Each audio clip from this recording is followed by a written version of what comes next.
का अभिभाषण का वातावरण देखकर मुझे बहुत प्रसन्नता हो रही है। ये प्रसन्नता और गर्व की बात है कि कस्बों और गांव में यानी देश में हर जगह बच्चे, युवा और बुजुर्ग सभी उत्साह के साथ स्वतंत्रता दिवस के पर्व को मनाने की तैयारी कर रहे हैं। हमारे देशवासी बड़े उत्साह के साथ आज़ादी का अमृत महोत्सव मना रहे हैं। स्वाधीनता दिवस का उत्सव मुझे मेरे बचपन के दिनों की याद भी दिलाता है। अपने गांव के स्कूल में स्वतंत्रता दिवस समारोह में भाग लेने की हमारी खुशी रोके नहीं रुकती थी। जब त्रिरंगा फहराया जाता था तो हमें लगता था जैसे हमारे शरीर में बिजली सी दौड़ गई हो। देशभक्ति के गौरव से भरे हुए हृदय के साथ हम सब राष्ट्रीय ध्वज को सलामी देते थे तथा राष्ट्रगान गाते थे। मिठाइयाँ बांटी जाती थी और देशभक्ति के गीत गाए जाते थे जो कई दिनों तक हमारी मन में गूंजते रहते थे। ये मेरा सौभाग्य रहा है कि जब मैं स्कूल में शिक्षक बनी तो मुझे उन अनुभवों को फिर से जीने का अवसर प्राप्त हुआ। जब हम बड़े होते हैं तो हम अपने खुशी को बच्चों की तरह व्यक्त नहीं कर पाते, लेकिन मुझे विश्वास है कि राष्ट्रीय पर्व से जुड़े देशभक्ति की गहरी भावना में तनिक भी कमी नहीं आती है। स्वतंत्रता दिवस हमें ये याद दिलाता है कि हम केवल एक व्यक्ति ही नहीं है, बल्कि हम एक ऐसे महान जन समुदाय का हिस्सा है जो अपनी तरह का सबसे बड़ा और जीवंत समुदाय है। ये विश्व के सबसे बड़े लोकतंत्र के नागरिकों का समुदाय है। जब हम स्वतंत्रता दिवस समारोह मनाते हैं तो वास्तव में हम एक महान लोकतंत्र के नागरिक होने का उत्सव भी मनाते हैं। हमें हर एक की अलग अलग पहचान है। जाति, पंथ, भाषा और क्षेत्र के अलावा हमारी अपने परिवार और कार्य क्षेत्र से जुड़े पहचान भी होती है, लेकिन हमारी एक पहचान ऐसे है जो इन सब से ऊपर है और हमारी वो पहचान है भारत का नागरिक होना। हम सभी समान रूप से इस महान देश के नागरिक हैं। हम सबको समान अवसर और अधिकार उपलब्ध है तथा हमारे कर्तव्य भी समान है, लेकिन ऐसा हमेशा नहीं था। भारत लोकतंत्र की जननी है और प्राचीन काल में भी हमारे यहाँ जमीनी स्तर पर लोकतांत्रिक संस्थाएं विद्यमान थी, किंतु लंबे समय तक चले औपनिवेशिक शासन ने उन लोकतांत्रिक संस्थाओं को मिटा दिया था। 15 अगस्त 1947 के दिन देश ने एक नया सवेरा देखा।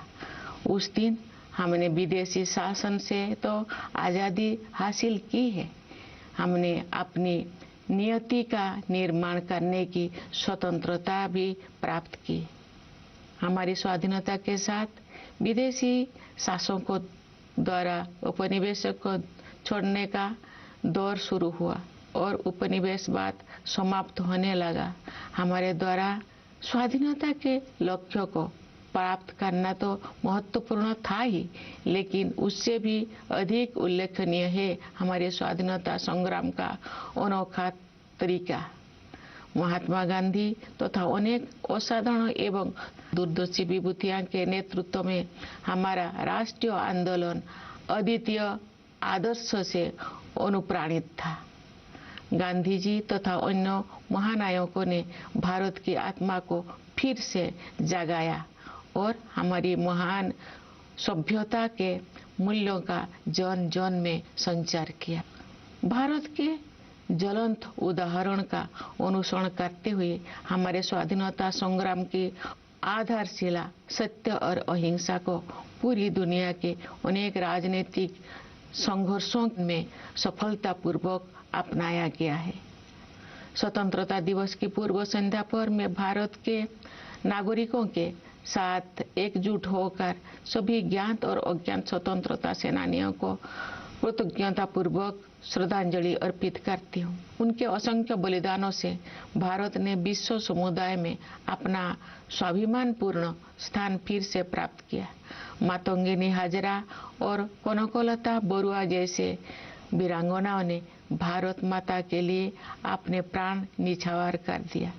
माँ कस्तूरबा राष्ट्रपिता महात्मा गांधी के साथ कदम से कदम मिलाकर सत्याग्रह के मार्ग पर चलती रही।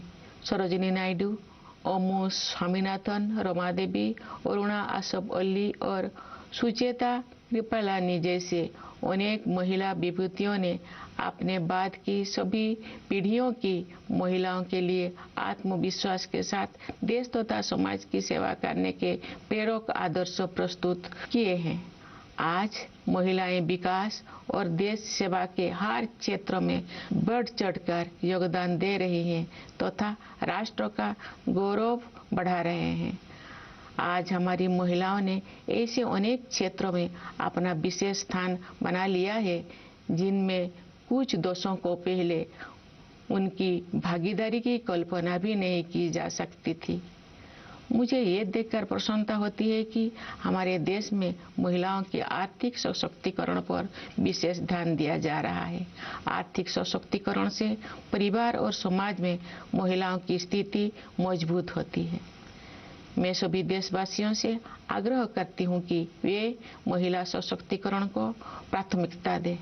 मैं चाहूँगी कि हमारी बहनें और बेटियाँ साहस के साथ हर तरह की चुनौतियों का सामना करें और जीवन में आगे बढ़ें। महिलाओं का विकास स्वाधीनता संग्राम के आदर्श में शामिल है।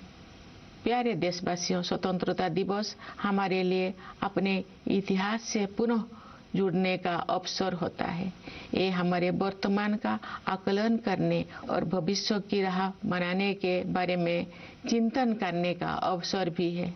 आज हम देख रहे हैं कि भारत ने न केवल विश्व मंच पर अपना यथाचित स्थान बनाया है, बल्कि अंतर्राष्ट्रीय व्यवस्था में अपनी प्रतिष्ठा को बढ़ाया भी है।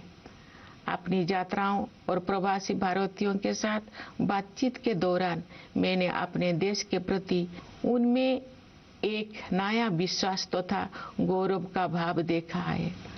भारत पूरी दुनिया में विकास के लक्ष्यों और मानवीय सहयोग को बढ़ावा देने में महत्वपूर्ण भूमिका निभा रहा है। भारत ने अंतर्राष्ट्रीय मंच पर अग्रणी स्थान बनाया है तथा G20 देशों की अध्यक्षता का दायित्व भी संभाला है। क्योंकि G20 समूह दुनिया की 2/3 जनसंख्या का प्रतिनिधित्व करता है, इसलिए ये हमारे लिए वैश्विक प्राथमिकताओं को सही दिशा में ले जाने का एक अद्वितीय अवसर है। G20 की अध्यक्षता के माध्यम से भारत व्यापार और वित्त के क्षेत्र में हो रही निर्णयों को न्याय संगत प्रगति की ओर ले जाने में प्रयासरत है। व्यापार और वित्त के अलावा मानव विकास से जुड़े विषय भी कार्यसूची में शामिल किए गए हैं। ऐसे कई मुद्दे जो पूरे मानवता के लिए महत्वपूर्ण है और किसी भौगोलिक सीमा से बंधे हुए नहीं है। मुझे विश्वास है कि भारत के प्रभावी नेतृत्व के साथ G20 के सदस्य देश उन मोर्चों पर उपयोगी कार्रवाई को आगे बढ़ाएंगे। भारत की G20 की अध्यक्षता में एक नई बात यह है कि डिप्लोमेसी को जमीन से जोड़ा गया है। एक अंतर्राष्ट्रीय राजनयिक गतिविधि में लोगों की भागीदारी को प्रोत्साहित करने के लिए अपनी तरह का पहला अभियान चलाया गया है। उदाहरण के लिए ये देखकर मुझे अच्छा लगा कि स्कूलों और कॉलेजों में G20 से जुड़े विषयों पर आयोजित की जा रही गतिविधियों में विद्यार्थी उत्साहपूर्वक भाग ले रहे हैं। G20 से जुड़े कार्यक्रम के बारे में सभी नागरिकों में बहुत उत्साह देखने को मिल रहा है। प्यारे देशवासियों, सशक्तिकरण की भावना से युक्त इस उत्साह का संचार आज संभव हो पाया है क्योंकि हमारा देश सभी मोर्चों पर अच्छी प्रगति कर रही है। मुश्किल दौर में भारत की अर्थव्यवस्था न केवल समर्थ सिद्ध हुई है, बल्कि दूसरों के लिए आशा का स्रोत भी बनी है। विश्व की अधिकांश अर्थव्यवस्थाएं नाजुक दौर से गुजर रही है। वैश्विक महामारी के कारण हुई आर्थिक संकट से विश्व समुदाय पूरी तरह बाहर नहीं आ पाया था कि अंतर्राष्ट्रीय पटल पर हो रही घटनाओं से अनिश्चितता का वातावरण और गंभीर हो गया है। फिर भी सरकार कठिन परिस्थितियों का अच्छी तरह सामना करने में सक्षम रही है। देश ने चुनौतियों को अवसरों में बदला है और प्रभावशाली जीडीपी ग्रोथ भी दर्ज की है। हमारे अन्नदाता किसानों ने हमारी आर्थिक वृद्धि में महत्वपूर्ण योगदान दिया है। राष्ट्र उनका ऋणी है। वैश्विक स्तर पर मुद्रास्फीति यानी इन्फ्लेशन चिंता का कारण बनी हुई है, लेकिन सरकार और रिजर्व बैंक इस पर काबू पाने में सफल रही है। सरकार ने जनसामान्य पर मुद्रास्फीति का अधिक प्रभाव नहीं पड़ने दिया है और साथ ही गरीबों को व्यापक सुरक्षा कवच भी प्रदान किया है।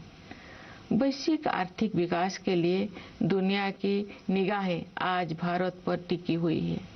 आज भारत विश्व की 5वीं सबसे बड़ी अर्थव्यवस्था बन गया है। विश्व में सबसे तेजी से बढ़ रही बड़ी अर्थव्यवस्था के रूप में भारत विश्व की 3री सबसे बड़ी अर्थव्यवस्था बनने की ओर अग्रसर है।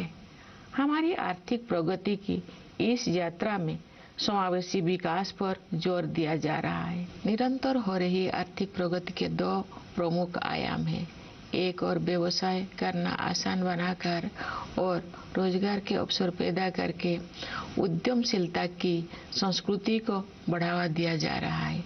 दूसरे ओर जरूरतमंदों की सहायता के लिए विभिन्न क्षेत्रों में पहल की गई है तथा व्यापक स्तर पर कल्याणकारी कार्यक्रम चलाया जा रहे हैं। वंचितों को वरीयता प्रदान करना हमारी नीतियों और कार्य के केंद्र में रहता है। परिणाम स्वरूप पिछले दशकों में बड़ी संख्या में लोगों को गरीबी से बाहर निकलना संभव हो पाया है। इसी प्रकार आदिवासियों की स्थिति में सुधार लाने और उन्हें प्रगति की यात्रा में शामिल करने हेतु विशेष कार्यक्रम चलाया जा रहा है। मैं अपने आदिवासी भाई बहनों से अपील करती हूँ कि आप सब अपने परंपराओं को समृद्ध करते हुए आधुनिकता को अपनाएं। मुझे ये जानकर खुशी हुई है कि आर्थिक विकास के साथ साथ मानव विकास संबंधी सरकारों को भी उच्च प्राथमिकता दी जा रही है। मैं एक शिक्षक रही हूँ, इस नाते भी मैंने ये समझा है कि शिक्षा सामाजिक सशक्तिकरण का सबसे प्रभावी माध्यम है। वर्ष 2020 की राष्ट्रीय शिक्षा नीति से बदलाव आना शुरू हो गया है। विभिन्न स्तरों पर विद्यार्थियों और शिक्षाविदों के साथ मेरी बातचीत से मुझे ज्ञात हुआ है कि अध्ययन की प्रक्रिया अधिक फ्लेक्सिबल हो गया है। इस दूरदर्शी नीति का एक प्रमुख उद्देश्य प्राचीन मूल्यों को आधुनिक कौशल के साथ जोड़ना है। इससे आने वाले वर्षों में शिक्षा के क्षेत्र में अभूतपूर्व परिवर्तन होंगे और परिणाम स्वरूप देश में एक बहुत बड़ा बदलाव दिखाई देगा। भारत की प्रगति को देशवासियों, विशेषकर युवा पीढ़ी के सपनों से शक्ति मिलती है। विकास के अनंत संभावनाएं देशवासियों की प्रतीक्षा कर रही है। स्टार्टअप से लेकर खेलकूद तक हमारे युवाओं ने उत्कृष्टता के नए आसमानों की उड़ान भरी है। आज के नए भारत की महत्वाकांक्षाओं के नई क्षितिज असीम है। भारतीय अंतरिक्ष अनुसंधान संगठन नई ऊंचाई को छू रहा है और उत्कृष्टता के नए आयाम स्थापित कर रहा है। इस वर्ष इसरो ने चंद्रयान 3 लॉन्च किया है, जो चंद्रमा की कक्षा में प्रवेश कर चुका है और कार्यक्रम के अनुसार उसका विक्रम नामक लैंडर तथा प्रज्ञान नामक रोवर अगले कुछ ही दिनों में चंद्रमा पर उतरेगा।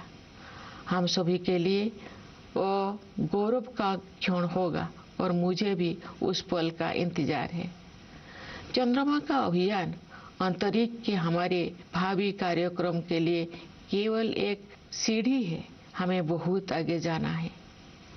अंतरिक्ष अभियान में ही नहीं बल्कि धरती पर भी हमारे वैज्ञानिक और टेक्नोलॉजिस्ट देश का नाम रोशन कर रहे हैं। अनुसंधान, नवाचार तथा उद्यमशीलता को बढ़ावा देने के लिए अगले 5 वर्षों में 50,000 करोड़ रुपये की राशि के साथ सरकार द्वारा अनुसंधान नेशनल रिसर्च फाउंडेशन स्थापित किया जा रहा है। ये फाउंडेशन हमारी कॉलेजों, विश्वविद्यालयों और अनुसंधान केंद्रों में रिसर्च एवं डेवलपमेंट को आधार प्रदान करेगा, उन्हें विकसित करेगा तथा आगे ले जाएगा। प्यारे देशवासियों, ज्ञान विज्ञान में उत्कृष्टता प्राप्त करना ही हमारा लक्ष्य नहीं है, बल्कि हमारे लिए ये मानवता के विकास के साधन है। एक क्षेत्र जिस पर पूरे विश्व के वैज्ञानिकों और नीति निर्माताओं को और अधिक तत्परता से ध्यान देना चाहिए, वो है जलवायु परिवर्तन। हाल के वर्षों में बड़ी संख्या में एक्सट्रीम वेदर इवेंट्स हुई है। देश के कुछ हिस्सों में असाधारण बाढ़ का सामना करना पड़ा है। कुछ स्थान सूखे की मार झेलते हैं। इन सब का एक प्रमुख कारण ग्लोबल वार्मिंग को भी माना जाता है। अतः पर्यावरण के हित में स्थानीय, राष्ट्रीय तथा वैश्विक स्तर पर प्रयास करना अनिवार्य है। इस संदर्भ में ये उल्लेखनीय है कि रिन्यूएबल एनर्जी के क्षेत्र में हमने अभूतपूर्व लक्ष्यों को प्राप्त किया है। अंतर्राष्ट्रीय सौर ऊर्जा अभियान को भारत ने नेतृत्व प्रदान किया है।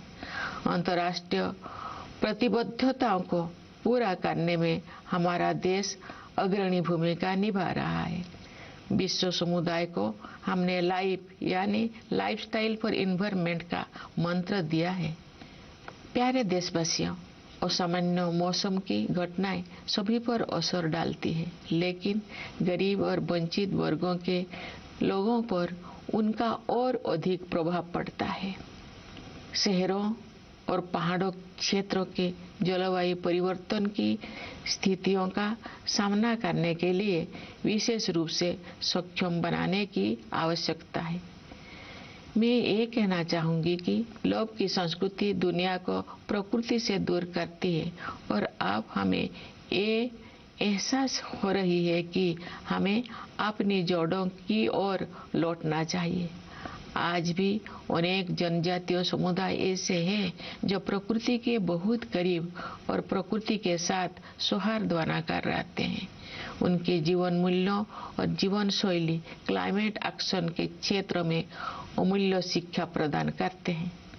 जनजातीय समुदायों द्वारा युगों से अपना अस्तित्व बनाए रखने के रहस्यों को एक शब्द में ही व्यक्त किया जा सकता है और शब्द है हमदर्दी।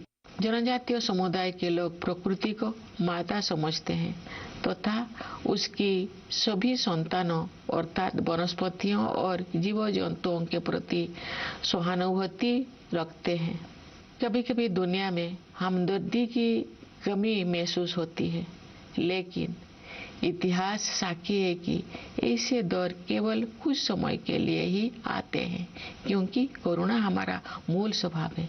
मेरा अनुभव है कि महिलाएं हमदर्दी के महत्व को और अधिक गहराई से महसूस करती है और जब मानवता अपनी राह से भटकती है तो वे सही रास्ता दिखाती है। हमारे देश ने नए संकल्पों के साथ अमृत काल में प्रवेश किया है तथा हमें भारत का वर्ष 2047 तक एक विकसित राष्ट्र बनाने की दिशा में आगे बढ़ रहे हैं। आइए हम सभी अपने संवैधानिक मूल कर्तव्यों को निभाने का संकल्प लें तथा व्यक्तिगत और सामूहिक गतिविधियों के सभी क्षेत्रों में उत्कृष्ट की ओर आगे बढ़ने का सतत प्रयास करें, ताकि हमारा देश निरंतर उन्नति करते हुए कर्मठता तथा उपलब्धियों की नई ऊंचाइयां हासिल करे। प्यारे देशवासियों, हमारा संविधान हमारा मार्गदर्शक दस्तावेज है। संविधान की प्रस्तावना में हमारे स्वाधीनता संग्राम के आदर्श समाहित है।